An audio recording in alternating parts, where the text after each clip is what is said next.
Hey, it's Dr. Phil. Welcome to Fill in the Blanks. You're back with me again. I hope you enjoyed my first live Fill in the Blanks back with Steve Harvey last week. Really had a good time talking to him. If you haven't listened to that, go back and listen to it, because anytime he and I get together, we have a good time, and I think you will too. I have had so many emails, questions, people talking to me on the street, even people in the studio audience chiming in and saying, tell us more about Merit Street Media. So I'm going to talk to you about Merit Street Media on this episode of Fill in the Blanks. LaFern Cusack is with me here. She's my producer, so she may lean over and chime in if she's got a question that she wants me to answer. She speaks for you guys an awful lot.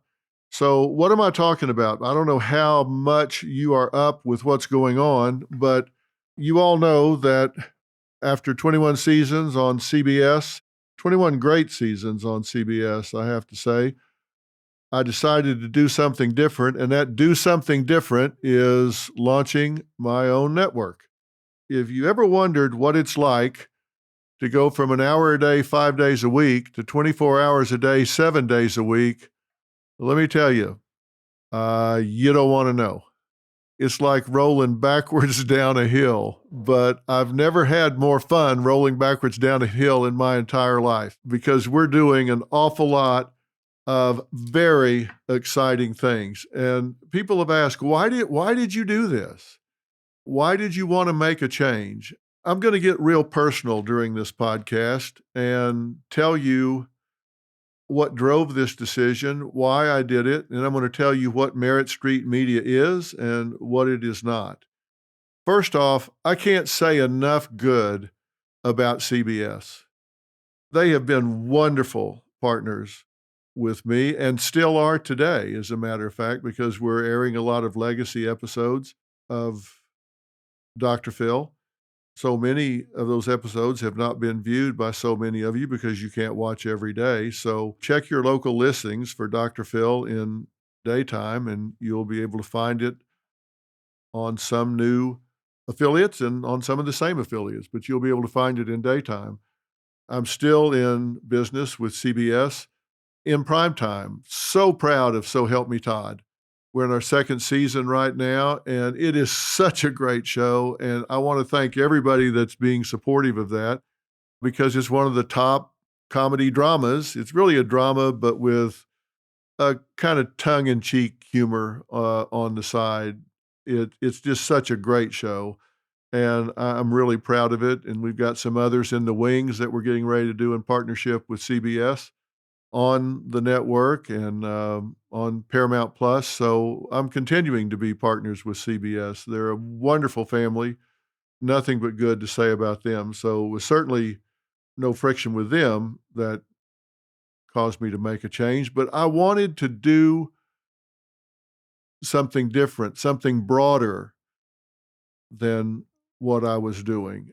And I've spent 21 years, over 3,500 episodes of Dr. Phil with CBS as my home network. And I'm so proud of what we did in those 21 years. We wanted to make a difference in the narrative. We wanted to push mental health and mental illness and the ability to talk about that openly to the forefront of people's minds and make it okay to talk about those things in polite society. And I think we've had an impact on that, and I think we are continuing to have an impact just kind of in society on that. And I hope people have learned a lot from what we've talked about, whether it's mental illness or how to be healthy, how to be motivated, how to parent better, how to resolve marital differences, whatever it might be. I think we've made a real difference in that regard. So I'm very proud of the body of work.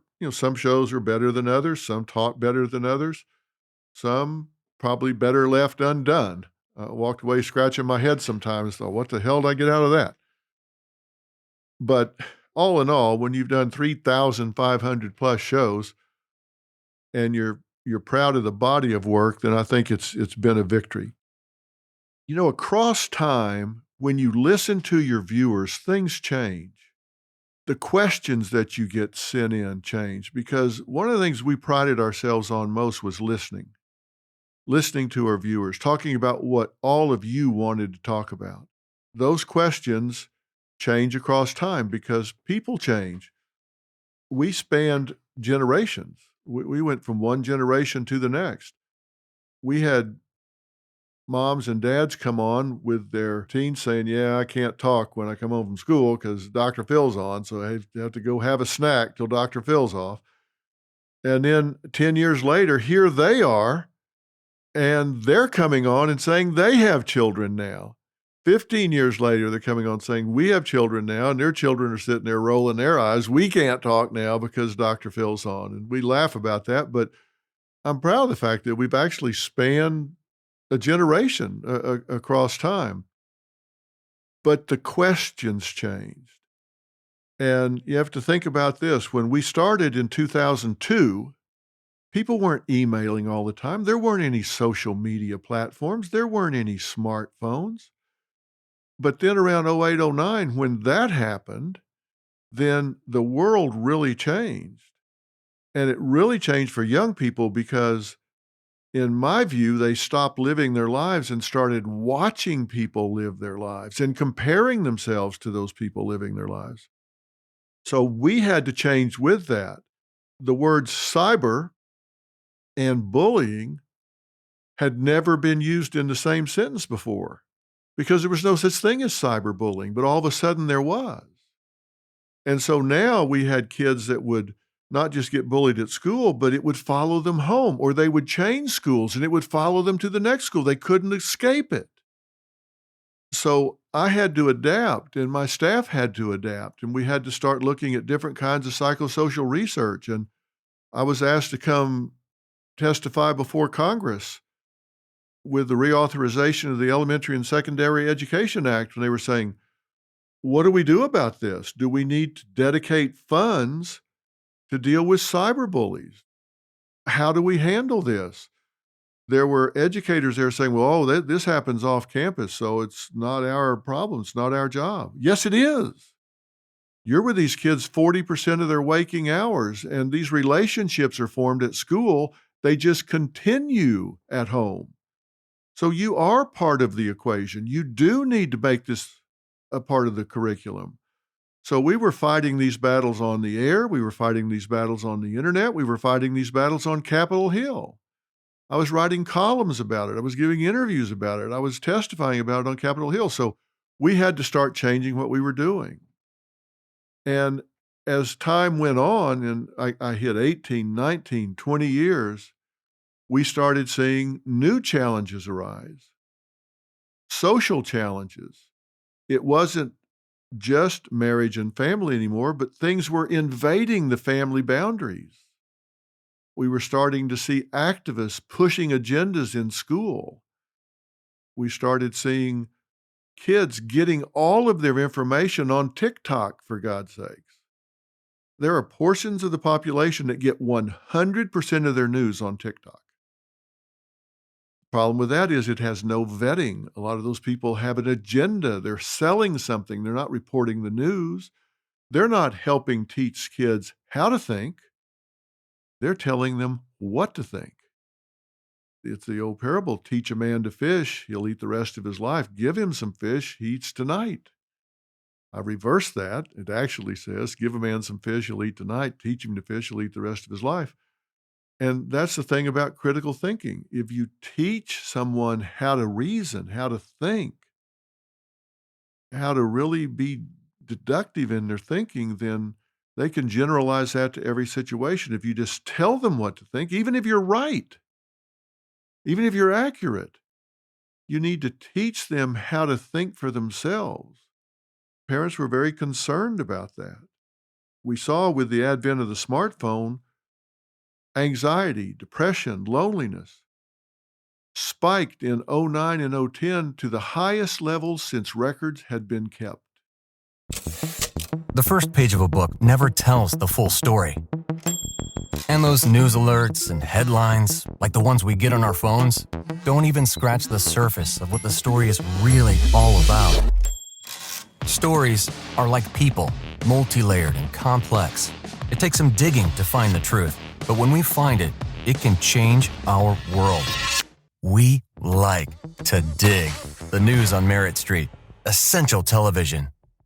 Lauren, we are sisters. That's true. And we host a celebrity-obsessed podcast called Pop Apologists. We also love Taylor Swift. Chandler, how are you managing to cope while we await Taylor's new album? Look, I want to be put into a medically induced coma and wake up on April 19th, but I'm not sure my insurance is going to cover it. Join us on our pop culture podcast, Pop Apologists, where we will be dishing on all things celebrity news and deep diving every word and note of Taylor's new album. Pop Apologists. Pop Apologists.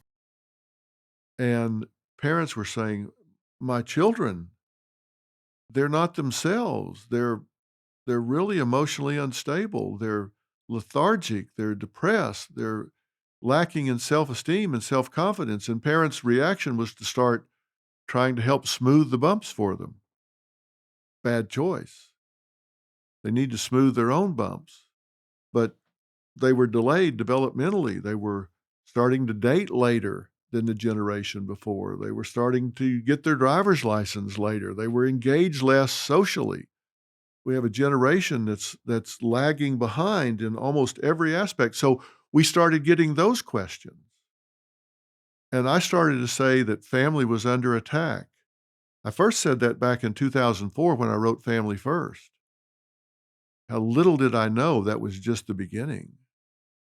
And why do I say it's under attack? Because even when you see a family together, they're all on the phone. They're all looking at screens. They're so engaged in all of that. And they don't really want to be. When we ask them why, they give you a 4-letter answer, FOMO. FOMO, fear of missing out. They don't necessarily want to be on that phone, but they're afraid if they're not, they'll miss what's happening. They're afraid that people might be talking about them and they won't know it. They're afraid they'll miss some cool trend that's going on. They start confusing clicks and likes with real friendships, real relationships. So all of these things begin to change the dynamic of our society around us. And we had to change with it. And we did. You watched. We did. We brought in kids that were getting seduced on the internet. Online predators were lying to them and luring them out their bedroom windows to meet them in the middle of the night, thinking that it was one 14-year-old talking to another. But when that 14-year-old girl got there, they found out it was a 45-year-old pedophile that got them into the car, and off they went. And maybe we find them later. Maybe we find their body later. It was terrible. We had to change with that. You know, I had written 9 books. I told Robin, I don't want to write any more books. Too much work. Takes too much time away from family, away from my grandkids, away from things that I was focused on. But I was sitting in the kitchen one night. Robin and I were sitting side by side, and we were having dinner, and we were flipping around on the television, going from one news source to another. And I was getting pretty agitated. I said, I'm so frustrated with the media. You go to one cable news network and they're telling you all of this spin, spin, spin to the right, go to another spin, spin, spin to the left. And my God, why didn't somebody just tell us what happened and let us make up our own mind? Just spin zone, spin zone, spin zone. Don't you get tired of that? You know, everybody's talking about Trump. Everybody's talking about this, talking about that. Just tell us what happened. I was grousing about that. She didn't even look up from her plate. She just said, you know, you're so frustrated with the media, the fact that they won't get this right. Said, you know, you are the media. And she said, and as a matter of fact, those last 3 or 4 you've clicked one to the other, back and forth, your ratings are higher than all of them combined. You can have a bigger impact. You can have a bigger influence than all of them combined. So instead of complaining about it, why don't you do something about it? You have more to say. You have greater insight. You have more understanding. You have more of a relationship. Those are channels. You have a personality-driven brand. People know you. They trust you. Why don't you do something about it? That haunted me. I have to tell you, it really haunted me. Because as I looked around, I saw things happening in America that bothered me greatly. I saw this country, in my opinion, headed in directions that bothered me. Now, if you're sitting there thinking, Dr. Phil, are you arrogant enough to think that you and you alone can change the course of this nation? And the answer is no, of course not. I can get pretty cocky sometimes, but I am not arrogant enough to think that I can change the course of this nation. But you know what? I can help. I can have an impact. And whether it is to serve or to lead, I can have an impact. And if you sit around waiting for someone else to do it, and they're all sitting around waiting for someone else to do it, then pretty soon nobody does it, and you lose by default. You lose ground by default. You give up influence by default. And the greatest way to get power away from someone is to convince them they never had any to begin with. You convince them they never had a voice, they never had the ability to make a change. And so they just continue to sit on the sidelines. It became clear to me that I need to broaden my lane even more than I had in the past. I needed to do something to get people's attention. I know some things, and the things that I know needed to be shared because psychology is a broad lane. It deals with your personality, but it also deals with collective personalities. If there are 4 people in a family, there are at least 5 personalities. Mom, dad, brother and sister, sister and sister, brother and brother. There are at least 4 personalities, but there's also a collective personality of that family. And if you've got 10,000 families in a small town, then there are at least 10,001 personalities because there's a collective personality for that community. I learned this so clearly when I was doing jury work. There would be 12 people on the jury, but there were at least 13 personalities over there. There were 12 individual personalities, but then that jury took on a collective personality. And typically there were many more than just 13. There were the 12 plus the collective, but then there were cliques within those 12. There were groups, 3 or 4 would band together, and then 2 or 3 would band together. And so you would have the 12 personalities, then the one collective personality, then you would have little subsets. You would have 15, 16 personalities over there that you had to deal with. Think about our country right now. Is California the same as Georgia? Not by a long shot. Is Texas the same as Illinois? No. We have different personalities. States have personalities. They have collective personalities. There are regional personalities, and they differ on different subject matters and topics. That's why there's social psychology. That's why there are psychosocial issues to deal with. What kind of school does your child go to? Are they a conservative school? A progressive school? Are they talking to them about their pronouns, or are they talking to them about math? It matters, and you need to know. And so I was getting a lot of letters saying, Dr. Phil, I have a child in college. It's an elite college on the East Coast, and they're talking about a quality of outcome. I'm spending $250,000 to send this child to school to get an elite education, but then when he got there, they're saying, hey, we want everybody to come out the same. Well, then why does he need an elite education? If you can sit home in a beanbag and eat Cheetos all day versus somebody that goes out and works 14 hours a day and they're going to both come out the same, why do I need to spend this $250,000, which I desperately need for my retirement? Or a young man or woman that's taking out $100,000 in student loans that is going to take them decades to pay off, do they really need to do that if what they're preaching is that we all come out the same? These were serious questions from people that they were asking. Then COVID comes along and shuts everything down. And I spoke out at the time and said, you know what? They're shutting these schools down, and this prolonged quarantine is going to cause more damage to these young people than this virus ever could.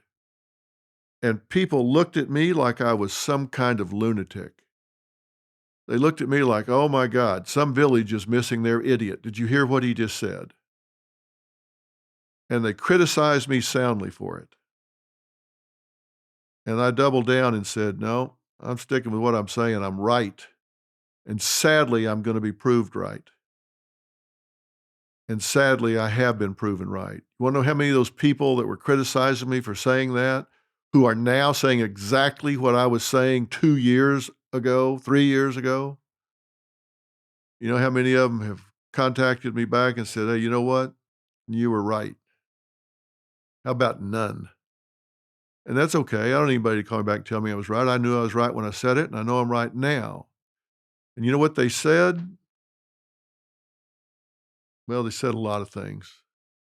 But the people who shut down the schools are the same people that were keeping the data that said we had the highest level of anxiety, depression, suicidal thought, and suicidality since records had been kept, which means they knew it. They knew the truth. They knew these kids were in trouble. They knew they were mentally and emotionally in trouble. And they knew that those schools were the lifelines. They knew the schools is where the mandated reporters were. And when they shut the schools down and those children weren't falling under the studied gaze of the mandated reporters, who are the primary source for referrals to the Department of Child and Family Services, Child Protective Services, referrals dropped as much as 40 or 50% in a lot of states. Now, do you think abuse and molestation went down 40 or 50%? Of course it didn't. We just didn't have the eyes on these kids to report it. Why not? Because the kids were abandoned back to their abusers behind closed doors with nobody to protect them. And they knew they weren't vulnerable to the disease. They knew this disease was not a great life threat to those children. Did it take some children's lives? A few. But comparatively, they were very low risk. So the same people who knew they were at low risk, who knew that they were in a mental and emotional crisis, yanked away their support systems. And what they said was, well, we did the best we could with what we knew at the time. No, you did not. You did not do the best you could with what you knew at the time. You had no plan to reopen the schools when you shut them down. You just shut them down because you had a new hammer and everything looked like a nail. And now those kids are compromised. Now those kids are behind socially, emotionally, academically. Will they ever close the gap? I don't know. Some progress has been made, but not near enough. Pediatric epidemiologists suggest that millions of years of life have been lost. Why? Because these children will have less educational attainment. With less educational attainment, they will get lesser jobs. With lesser jobs, they will have poorer insurance coverage and higher risk occupations. Diseases will be diagnosed later, which means the progression will be greater, which means lives will be lost to the disease process. They'll be injured on jobs. They'll have poorer care. And it just shaves years of life off the end of their lives. Tragic mistake. Nobody's calling this out. I'm calling it out. Not nobody. Few people are calling it out.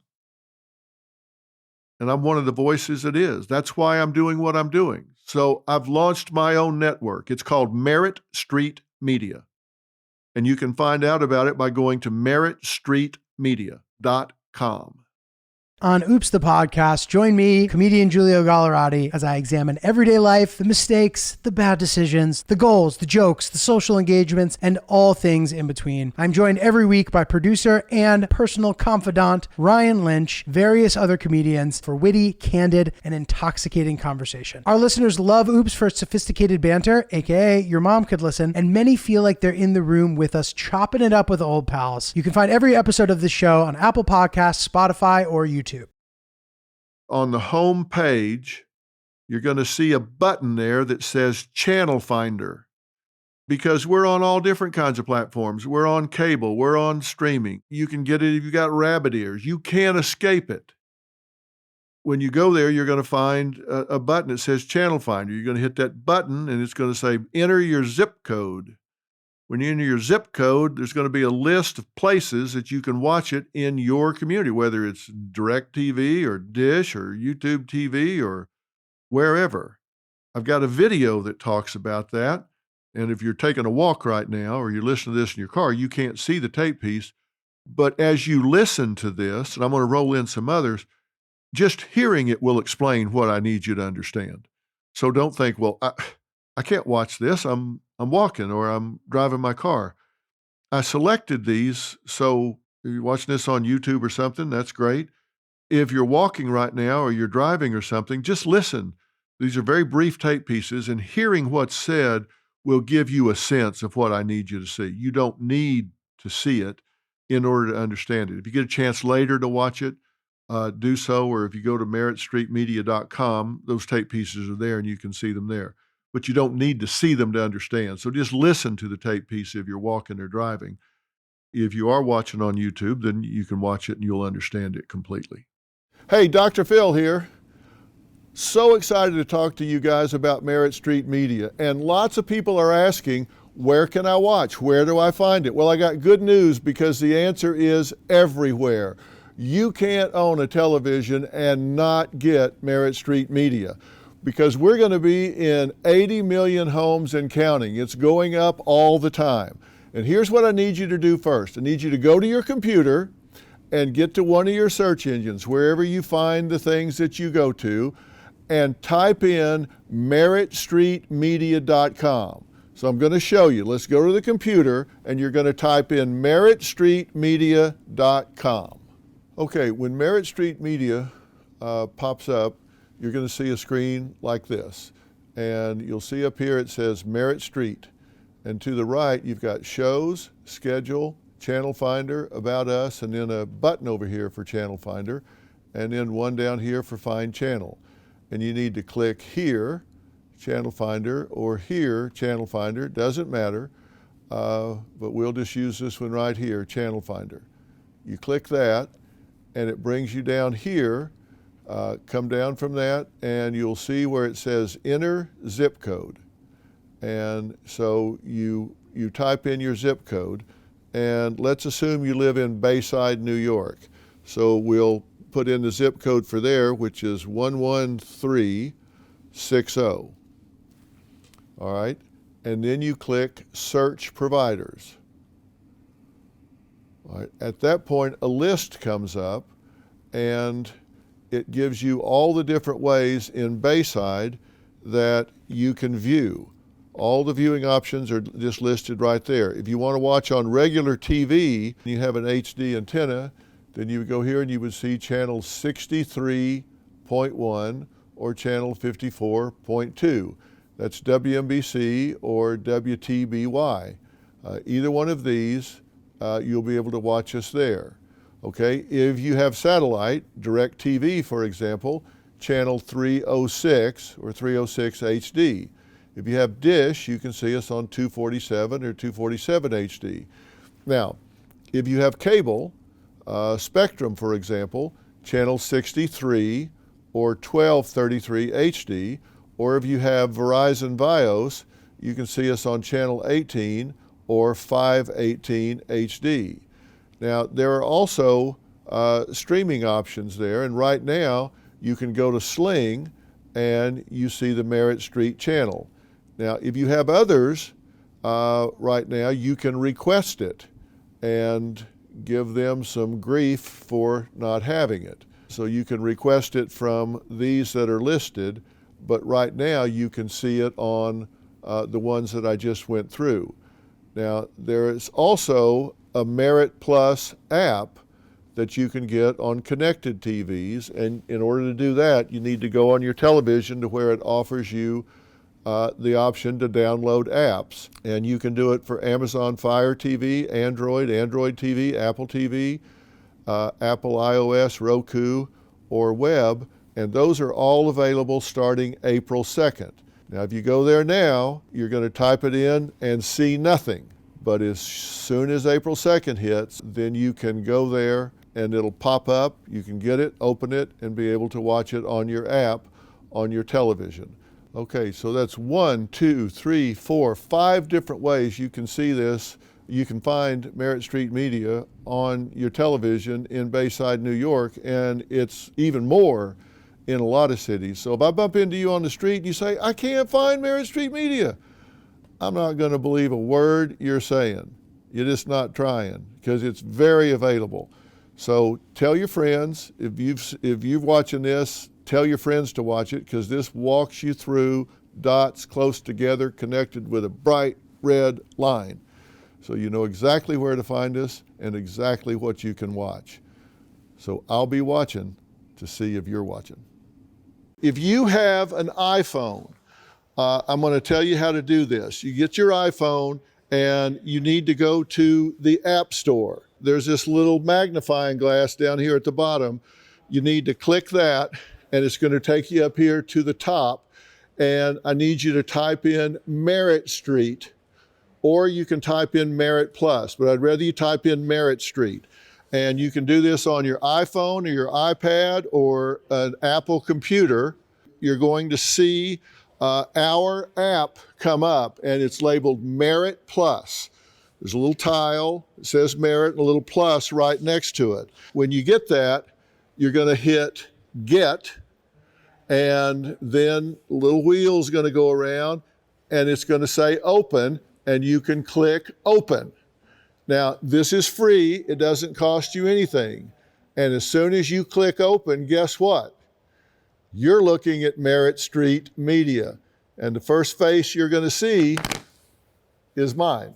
If you scroll down, you're going to see all the different shows, schedule, everything that you can possibly want to know. So if I see you on the street and you say, how do I find Merritt Street Media? I'm going to know you didn't watch this video. Okay, so you can see from the video, it's really very simple. And there's something else you can do. If you've got Apple TV, you can go to the Apple Store and you can download the Merritt Street app. You have to go to the Apple Store. If you've got Apple TV, it's free. It'll pop up Merit Plus. You just download it, open it, and you can watch this on your phone or your iPad or your computer, or you can watch it on your television, either one. What are you going to find when you get there? I wanted this to be a destination network, one that you can turn on in the morning, leave on all day long, and not be concerned that your children are going to come in and see something that you don't want them to see. This is a family-based network that's got core values that I hold near and dear, that I think you will hold near and dear too. Here's a look at, this is just a promo, but it gives you a look at what Merritt Street is all about. Take a look. Can you feel it? It's rising up now. We are building something new for you. Come on, yeah. This is something you're going to be part of. This is not my network. This is our network. From head to toe, got it going on, got it all. Setting all the trends, keep up, no renaissance. Don't You're giving people usable information that can change their lives. How can that not work? And that's exactly what I'm going to do all over again. Using common sense to find common ground. So, join our Merritt Street family. We're rethinking the way news is covered. We just returned from the Texas-Mexico border. Dr. Phil was down there with me, and you won't believe what we saw down there. News you can actually use. We want to add full context and perspective to every story we tell. Everybody does what, but we do why. Good morning, everybody. Welcome to Morning on Merritt Street. We've got your top stories every single morning right here. This is news you will actually enjoy. Because news does not have to be boring. Where news meets lifestyle. Join us for a show that's going to keep you informed, entertained, and so much more. Get ready to be hooked on not just news, but lifestyle and every single moment. That is so much fun. 1, 2, 3. Welcome to Dr. Phil Primetime. I'm standing at the border between Mexico and the United States. How under any theory is that okay? You're going to save lives by what you're doing right now, this minute. You're surrounded by people who do care about you.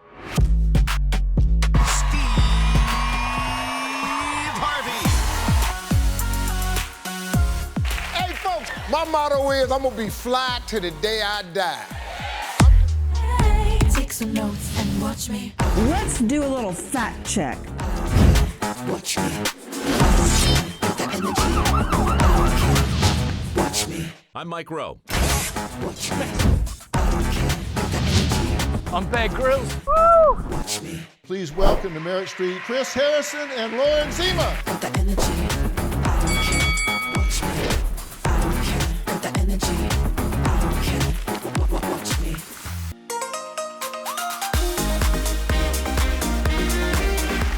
You don't want to miss out. You want to be part of building something that we are excited about. It's all on Merritt Street. Come hang out on our street.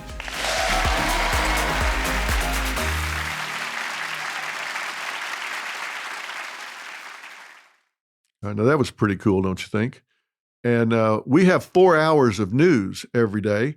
We've got news in the mornings and we got news in the evenings. Morning on Merritt Street with Dominique Soxy and Fanchon Stinger, really great journalists, and they're more fun than you can shake a stick at as well. I'll give you a sneak peek at what you can expect to find with them. So take a look at this. Time is such a valuable thing, especially in the morning. And how you spend those first few hours can set the tone for your entire day. At Merritt Street, we're building a new morning show where our guiding principle is to always value your time. We'd love for you to join us. Be part of our community. Based in Texas, we are literally right in the middle of everything. Each morning will be packed full of news, information, advice, and a lot of fun. And we promise we'll never waste your time. I'm Dominique Soxa. I'm Fanchon Stinger. Join us for Morning on Merritt Street. Weekdays, 8 a.m. Eastern, 7 Central. On Merritt Street. New, essential television. In the evenings, we've got news on Merritt Street, and our key anchors there are Chris Gutierrez, Lonnie Coombs, and Lindsay Keith. Chris is a seasoned journalist, and Lonnie, you've seen on my show for many, many years. She's a former prosecutor in the DA's office in L.A., so she's serious about getting it right. Take a look. The first page of a book never tells the full story. And those news alerts and headlines, like the ones we get on our phones, don't even scratch the surface of what the story is really all about. Stories are like people, multi-layered and complex. It takes some digging to find the truth, but when we find it, it can change our world. We like to dig. The news on Merritt Street. Essential television. As you can see, there's been a lot going on, and we've got a great news department, great physical plant here. We think the anchor of everything here is Dr. Phil Primetime. I wanted to be on in primetime so I can talk to men, moms, everybody. You know, I've been talking to people in daytime, but I wanted to talk to people that are home in the evening, so I have a broader target base that I can discuss all of these key issues with. So it's now Dr. Phil Primetime. And just to give you an idea of what we're working on, here's a little trailer that gives you a sense about what we're working on content-wise. I think you'll see We're digging in and we're getting real. Take a look.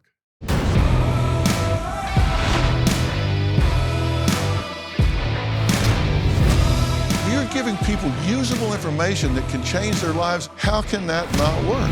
And that's exactly what I'm going to do all over again. Welcome to Dr. Phil Primetime. Smugglers cut through the border wall to sneak in migrants to the United States. I'm standing at the border between Mexico and the United States. How under any theory is that okay for us to be spending tax dollars to traffic children? Doctors are acting like they're God. What she witnessed there was so morally and medically appalling that she had no choice but to expose what was really going on. I submit and I serve my husband. You said you submit to your husband. Why are you looking at me? I'm not trying to start trouble. Sextortion killed my son. From the time Gavin was contacted by his sextortionist till he took his own life was how long? 1 hour and 40 minutes. 1 hour and 40 minutes. That's how deadly a game we're playing here.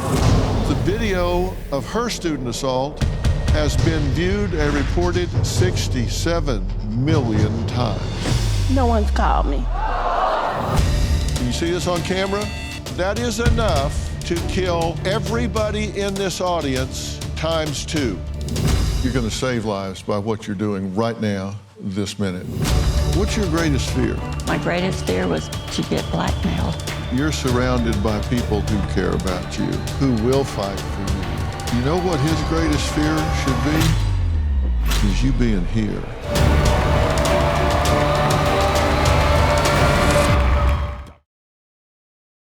Well, you can see from that trailer for Dr. Phil Primetime that, as I say, we're digging in and getting into the things that I think are just really what's happening within families, whether you're worried about your situation, your children, your grandchildren, or whatever.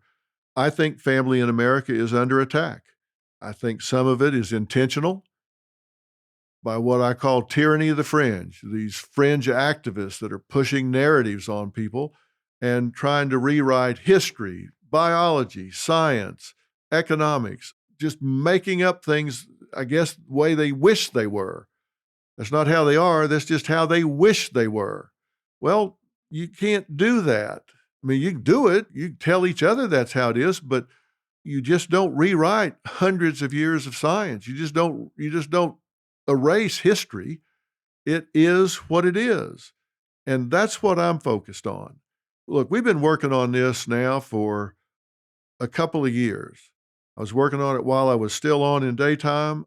I took a year to build this out and work on it.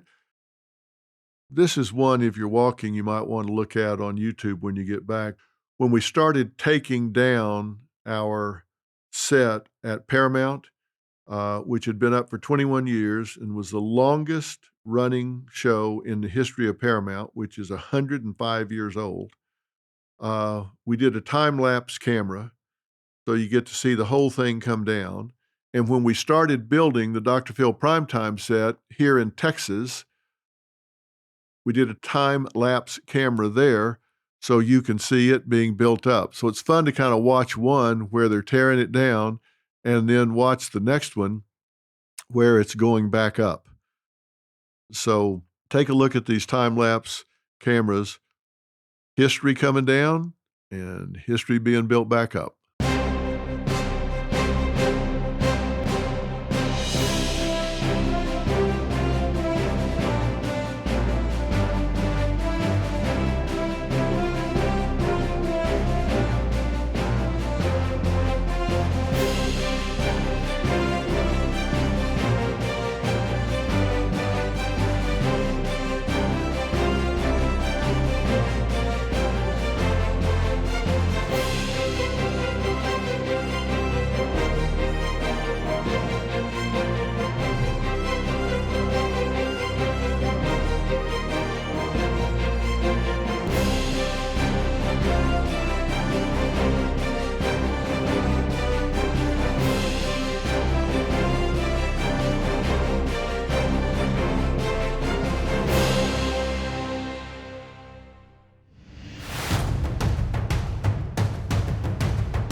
And finally, on what was the date that we launched? It was April 2nd, right? We didn't want to go on April Fool's Day. I mean, that was bad karma, right? So we didn't want to do that. So we waited until Tuesday, April 2nd, and then we floated this boat with a very special ribbon cutting.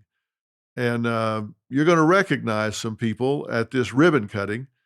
First, you're going to see that I couldn't find the ribbon to cut because it had a bunch of flowers and greenery all around it. And I had some big scissors and I was afraid of cutting somebody's fingers off. But you're going to see some major players there because this is really, they call this Dr. Phil's network, but it's really Dr. Phil and Friends, because you're going to see some major players here that have joined me at Merritt Street. Let's take a look at the ribbon cutting first, because I wish you could have all been there, but you weren't. But this was a big day in my life. I'm here to tell you, this was a big day in my life, because you don't get your own network every day. But this was a big day in my life, big day in Robin's life. So pay attention to who's standing around with me, and I'll give you some more information about who all that is in just a second. Take a look. Welcome to Merritt Street Media. God bless you, and we celebrate you. You ain't seen nothing yet.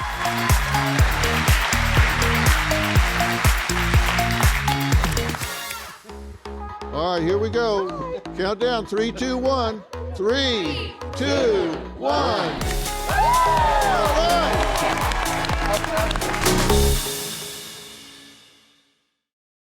Well, there you have it. I didn't cut anybody's fingers off, and I did get the ribbon cut. And really, this was a really exciting time for me. And you notice right beside me was my very dear friend and trusted and respected colleague, Steve Harvey. Steve is part of the Merritt Street family. And look, you all know Steve is hilarious. He's a very funny guy, very talented guy. When you think about Steve, you think about Family Feud, you think about all the different things that he's done on the comedy side, his stand-up, Kings of Comedy, one of the original things that he broke out on, his daytime show. But Steve is also a very deep individual, very principled individual. I invited him to join this Merritt Street family some time ago, and he actually made a comment about that recently. I want to share that with you. It'll give you some insight into Steve. Now, you got to understand, we've been friends a long time, so he calls me Philly. He didn't call me Dr. Phil, he calls me Philly. But, I mean, we've vacationed together. We're just really good friends. Everybody always thought we were competitors because he had a daytime show and I had a daytime show. And in Hollywood, you're supposed to compete and all that sort of stuff. But that was not our relationship. Our wives are best friends. He and I are best friends. We go on vacations together and dinner together. We've been in each other's homes. It's just, he calls me Philly. What can I tell you? Here, take a look. Philly calls me. You know his track record. You know what he does. I know you didn't need no money.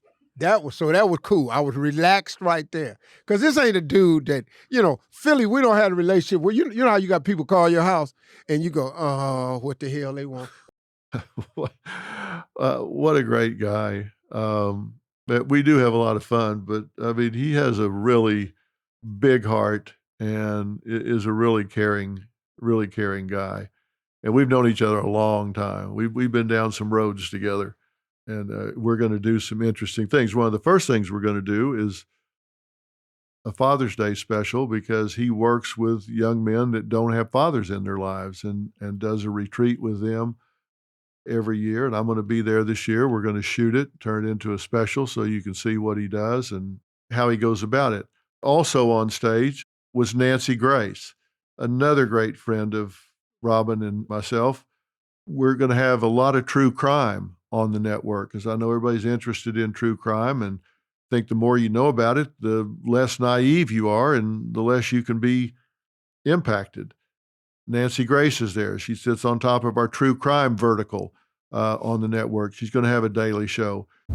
Nancy Grace, passion, power, and noble. Let's do a little fact check on what the truth is. Unmatched determination. I'm just having a hard time believing this. Undefeated in court, and now an unrelenting advocate for justice. When it comes to true crime, Nancy Grace is the real deal. Every day is a chance to stop crime and keep one more person safe. Crime Stories with Nancy Grace, 6 p.m. Eastern, 5 p.m. Central, only on Merit. You probably also recognized Chris Harrison, former host of The Bachelor for, I think, 21 seasons, and his lovely new wife, Lauren Zima.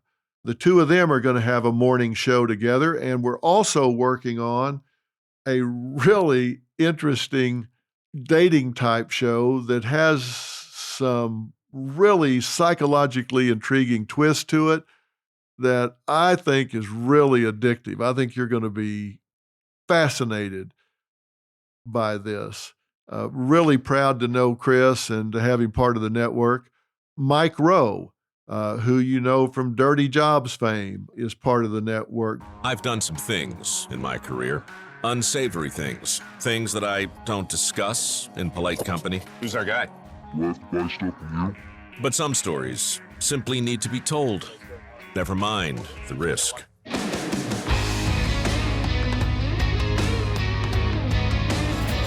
There we go. That's right. Drive and attack.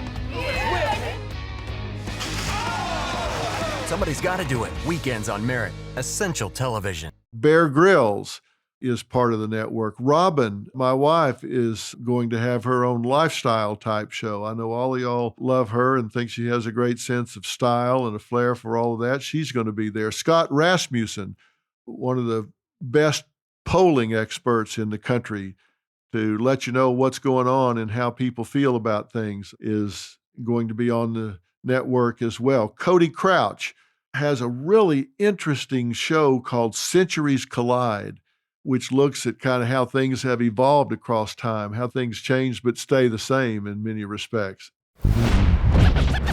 I'm Cody Crouch. On my new show, Centuries Collide American History, I'm traveling across the United States, uncovering the incredibly true history of what makes our nation so great. Centuries Collide is a travel history show that tastes like adventure, smells like Monty Python, and is guaranteed to embarrass your middle school history teacher. Let's say you've got a mole on your face. You're a witch. Go to jail. Henry, I am your wife. Definitely a witch. We're recreating some of American history's greatest moments exactly how they happened. Didn't you think The Rock would be bigger? Welcome to the craziest, strangest, most whateverest crash course on American history. Step right up, we'll break it down. On this show, we strive to be absolutely truthful and correct. Just maybe not politically. Buckle up. It's time for Centuries Collide. Weekends on Merit. Essential television. Very interesting show. I've seen some of the episodes that have been completed. We've also made a special deal with Cops, the Cops franchise, Bad Boys, what you going to do when they come for you? Cops and Jail, which gives you a real insight into the other side of the law. You all know I'm really big on law enforcement and military and support them in a big way. So Cops and Jail are going to be on. So we've got a great lineup of movies on the weekend in partnership with the Great American Family Channel. They're going to be sharing content with us on the weekends as well. And a couple of other things that I can't quite divulge just yet because we're just finishing up some of those things. So, and then we've got a show called Behavior Panel. Now, you've probably seen these guys on my show before. They have a show on YouTube, and these are guys that have worked in deception detection, interrogation with the military, Homeland Security, law enforcement, corporate America. These guys are the best of the best, and they're going to be breaking down. You know, you see sometimes people giving interviews and stuff on the news, accused of crimes, or politicians that are trying to explain things away or get you to buy into a certain mindset. They're going to take those interviews and break them down and tell you who's lying, who's telling the truth, what you should be looking for.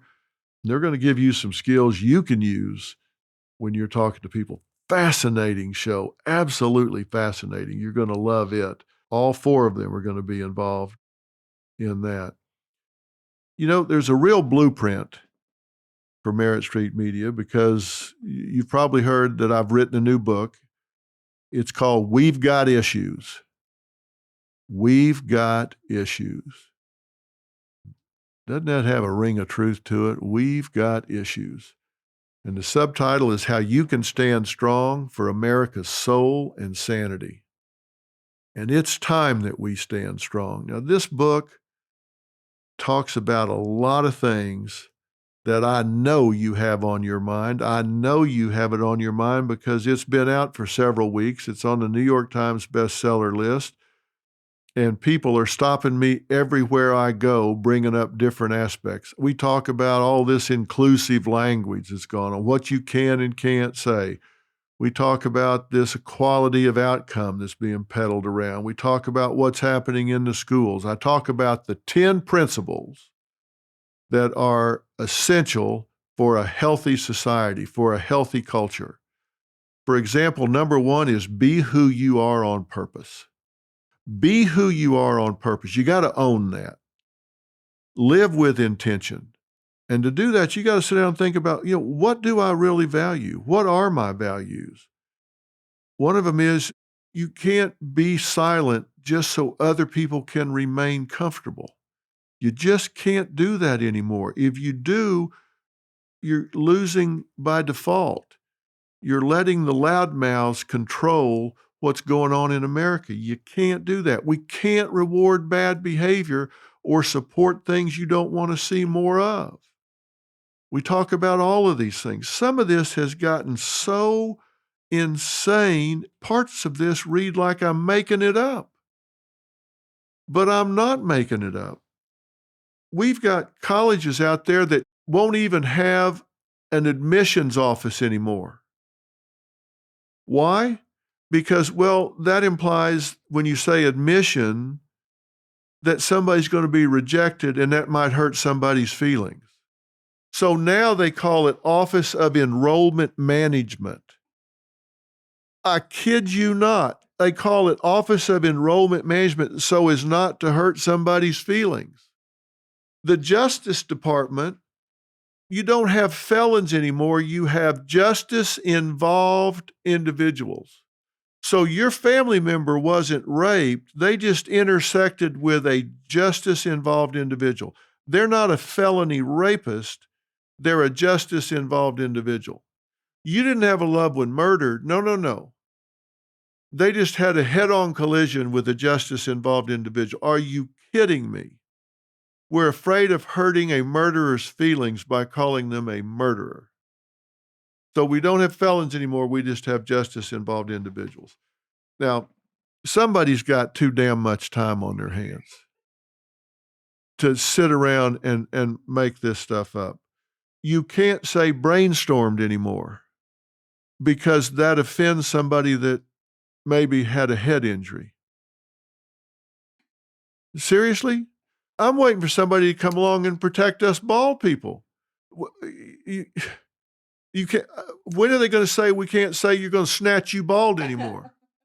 When are we going to drop the bald eagle as being our national bird? Because I swear, it would be a great comedy routine if it wasn't so sad.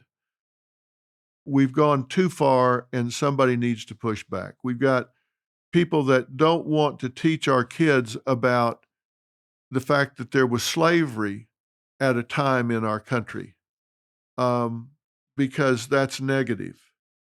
Well, you know what?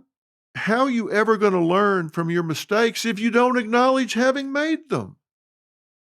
Well, who's thinking for these people? That's why I said what I said about Israel and Hamas. Look, I'm not a politician. I don't understand geopolitical things, but I know when people invade a country and murder infants in their crib, that's wrong. They say, well, what about all the children that get killed in the Gaza Strip?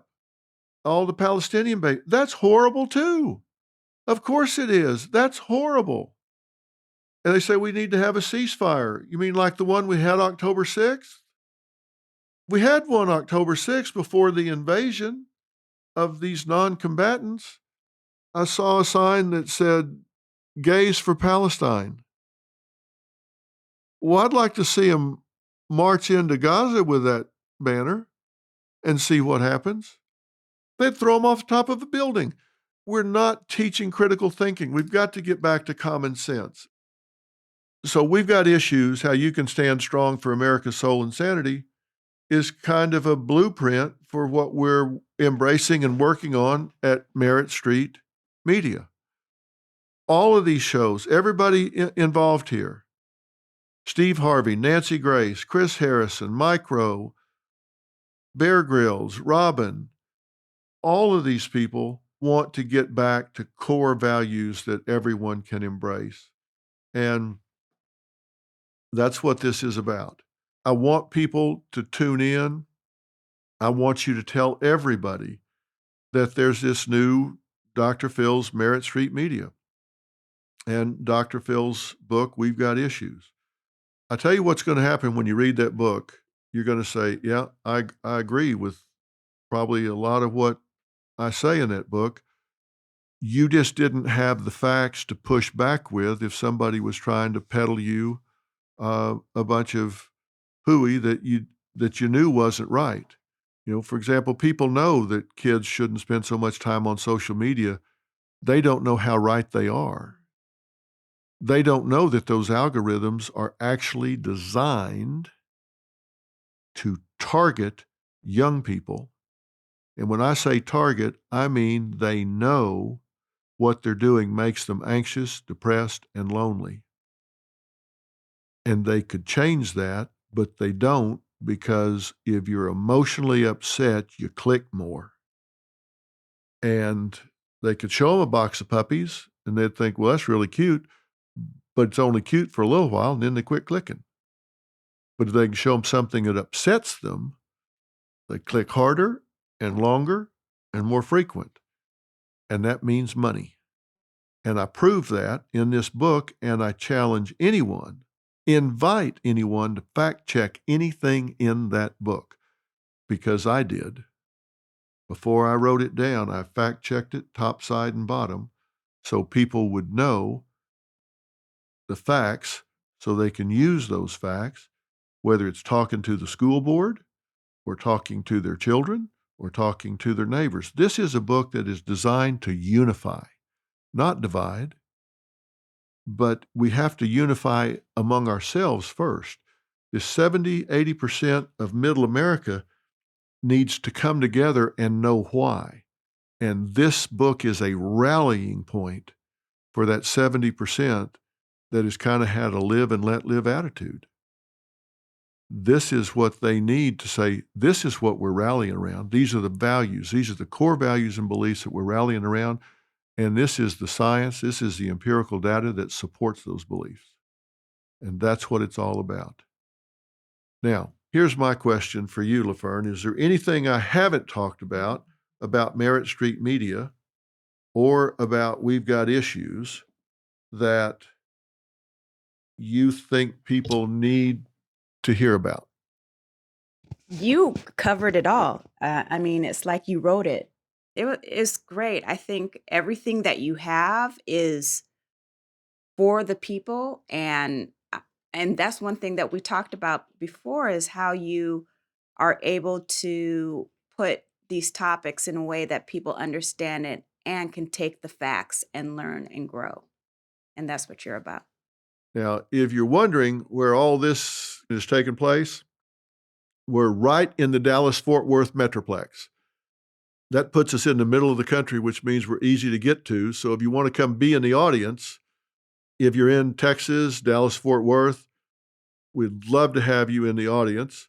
If you fly in to make a day of it and want to be in the audience, you fly into DFW, come out of the north gate and hang a left. We're like 10 or 12 minutes from the north gate of Dallas-Fort Worth Airport. So I mean, we are so easy to get to. You come out and take a left on 114, and we're right there. It's just a matter of minutes. And we've put together a really cool experience when you come to be there. And when you go to Merritt Street Media, you just click on Be in the Audience, and we take care of you like you won't believe. And the studio is so beautiful. Yeah. It's nothing I've ever seen before. It's great. Yeah, it really is state of the art, isn't it? It's state of the art. It's really good. So, all right. Well, I'm going to stop talking and let you guys get back to your world. If you haven't listened to last week's Fill in the Blanks with Steve Harvey, do so. He's a lot of fun. And you also see a side of him and hear a side of him that you don't see very often, because we are good friends. And so he's very transparent with me, and it's a great conversation, if I do say so myself. So take time to watch that when you get a minute. Listen to it, watch it. You'll really enjoy getting to know Steve at that level. Didn't you enjoy it when he was there? I loved it. He is so fun and so open and so real. And you don't meet many people like that. No. There's a special moment in there he talks about called his turn back moment. Bookmark that. Listen for what he calls his turn back moment. It'll change the way you think about the struggles in your life. We all have them, and he talks about his, and it's really moving. It really is. All right, thanks for being here, guys. We'll talk to you next time.